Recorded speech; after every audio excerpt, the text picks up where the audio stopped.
Does this thing work? Oh, it does. Wow. It's really cool. I'll take this home with me.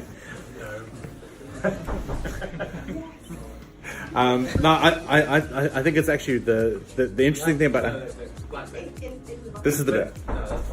The interesting thing about analytics is that there is so much of it, and whatever you can do to give people access to it, so that it's not just a couple of analytics people on a data team sitting in a corner of a room looking at it, is probably going to be a very good investment.